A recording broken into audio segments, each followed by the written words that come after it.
Gadis muda ini karena ingin dapat $5.000, melakukan surogesi.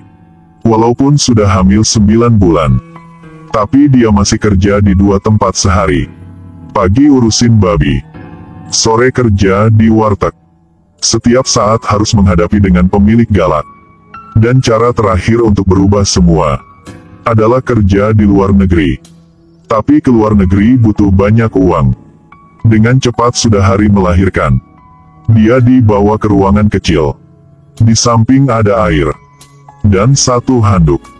Dia pertama kali lahiran jadi sakit hingga pingsan. Ketika dia bangun, melihat perut dia udah kempes. Dan saat ini seorang pria kasih tahu dia, bayi dia sudah mati. Bayi tidak bisa diselamatkan. Mereka kasih $500 buat dia. Dia sangat santai. Ketika pulang ke rumah terus menangis. Dia menangis bukan karena anak meninggal, tapi hilang kesempatan untuk berubah hidup yang buruk ini. Besok dia mencari ke rumah orang yang bisa bantu dia ke luar negeri. Tapi dia masih kurang $3.000. Ingin orang ini turunkan harga untuknya. Ketika keluarga negeri akan bayar. Tapi orang ini tidak setuju lalu pergi. Dia langsung berlutut mohon padanya. Dan bilang dia sudah capek selama 19 tahun. Tapi pria ini tetap menolak. Setelah gadis ini karena ingin mendapatkan uang, sudah curi barang di tempat jual babi. Dan jual keluar dengan harga lebih murah. Ketika pulang ke rumah dia melihat kamarnya berantakan. Semua uang dan paspor sudah hilang. Dia tahu pasti bibi dia yang ambil. Dia tidak mau anak ini ke luar negeri. Dan terus menjadi alat untuk menghasilkan uangnya. Tapi dia tidak berani minta balikin uang. Tidak menyangka hal yang buruk terus datang. Soal curi barang ketahuan sama pemiliknya.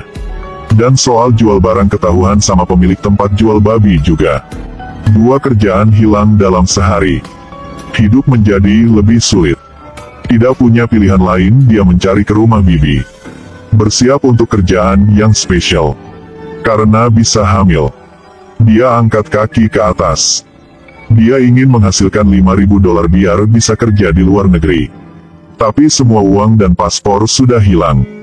Dia hanya bisa mencari ke rumah bibi untuk kerja seperti itu lagi. Bibi tahu dia baru lahiran. Jadi beli obat bagus buat dia. Dengan cepat antar dia ke ruangan yang gelap. Bibi mencari seorang pria badan gede. 5 detik pria itu keluar. Tapi mulai sejak itu, tiap hari harus kerja. Dia terus minum obat bagus. Sampai dia hamil saja. Dalam waktu ini, dia sudah mengenal satu pria.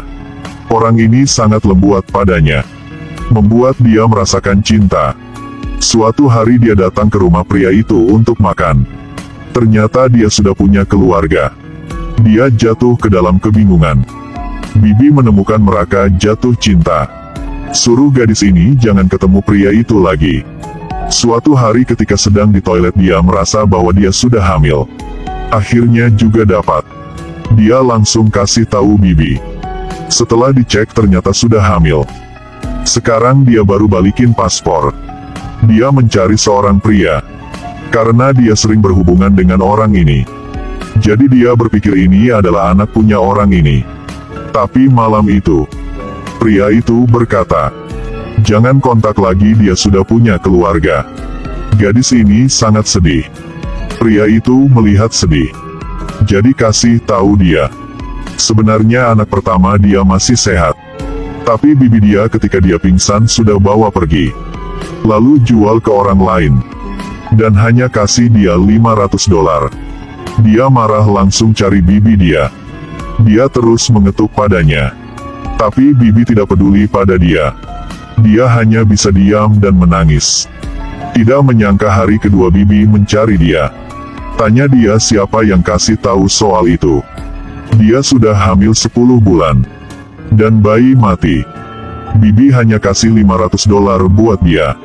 Sebenarnya anak dia masih sehat. Tapi sudah jual ke luar negeri. Ketika dia tahu kebenaran, langsung cari obat pil aborsi. Satu hari bibi mencari dia. Dan bersikap seperti peduli padanya. Apakah Anda berpikir orang ini sudah berubah? Tapi dia ingin tahu siapa yang kasih tahu kepada gadis ini. Jika dia jawab, dia akan dapat $5.000. Dia tidak mau omong, tapi berpikir ke hidup baru di luar negeri. Dan sifat pria itu kepada dia. Akhirnya di bawah pesona uang dia sudah kasih tahu. Setelah itu, Bibi kasih uang $5.000. Sekarang dia berjalan di jalan tanpa nyawa. Karena dia berhasil keluar dari kehidupan yang buruk ini. Mencari ke tempat yang dia inginkan selama ini. Suatu hari dia datang untuk pamit sama pria itu. Kedua duduk di kursi, tidak ada yang ngomong apa. Sekarang gadis ke toilet.